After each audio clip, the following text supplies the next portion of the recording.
What have I told you? That almost every country on Earth is broke. Governments drowning in debt, corporations surviving on borrowed money, and individuals trapped in loans they can never fully escape. This is not an accident. This is not bad luck. This is the system. Today, global debt is over $300 trillion, more than 3 times the entire world's economic output. So the real question is not how much debt exists. The real question is, how did global debt get so out of control?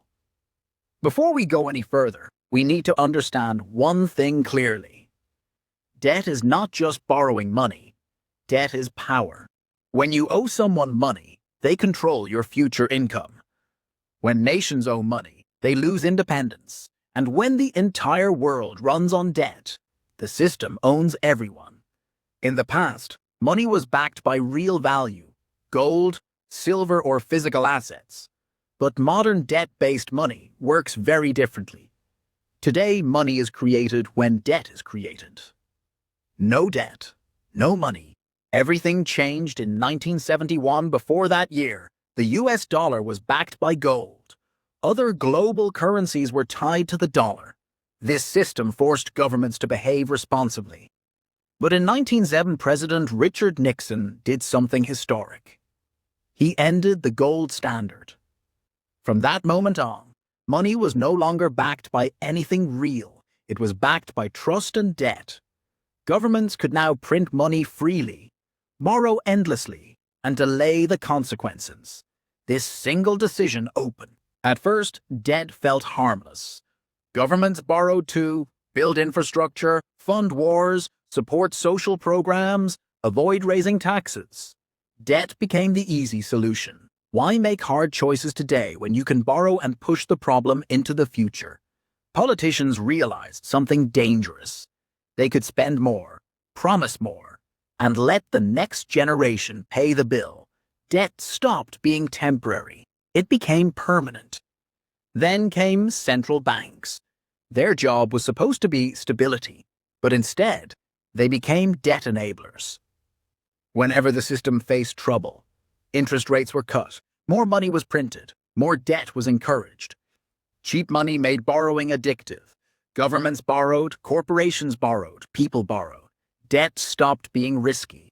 It became normal. But government debt was only the beginning. Because once easy debt entered the system, it didn't stop at governments. It spread to banks, corporations, and everyday people. And that's when the real danger began. Debt created an illusion of growth. Stock markets rose. Assets inflated. Everyone felt richer, but this wasn't real wealth. It was financial engineering. Companies survived not because they were strong, but because money was cheap. The system rewarded borrowing and punished responsibility. Then debt moved to the public. Student loans, credit cards, mortgages, buy now, pay later. Entire generations were trained to live on debt. Your future income became collateral. People didn't own their lives anymore. The system did. Debt started as a tool. Then it became a business.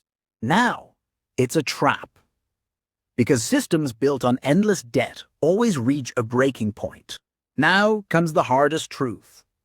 A system built on endless debt cannot last forever, and history has already shown us what happens next. Global debt isn't high because of mistakes. It's high by design.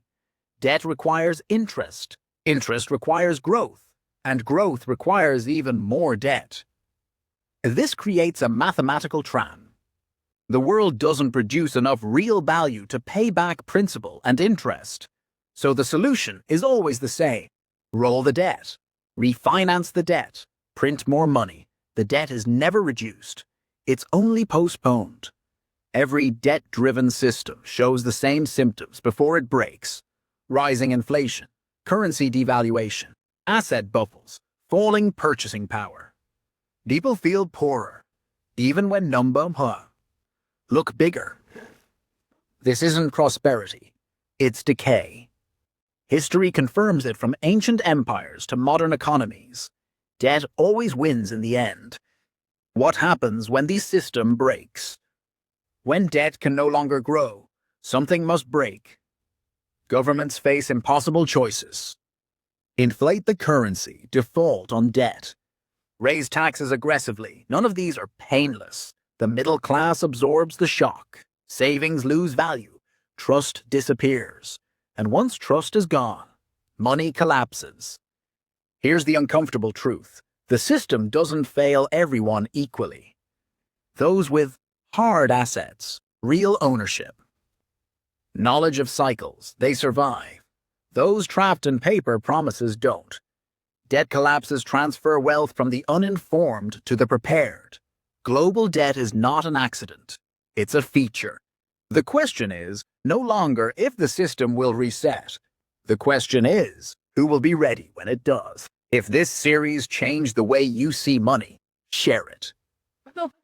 Because understanding debt is the first step toward escaping it. Subscribe for more financial truths they never teach you.